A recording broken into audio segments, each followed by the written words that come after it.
এটা কি সিনেমা পছন্দ করেন বালা? হ্যাঁ মাশাআল্লাহ। এনে গেলে সিনে যান।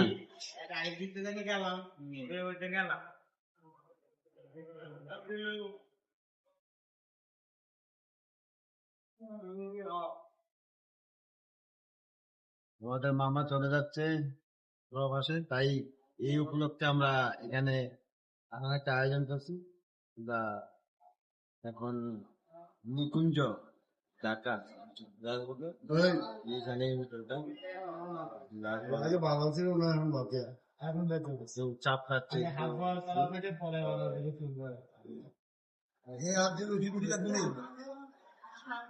খাই আলাম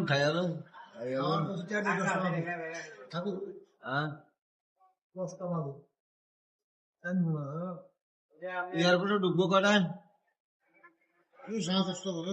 মিয়ানমার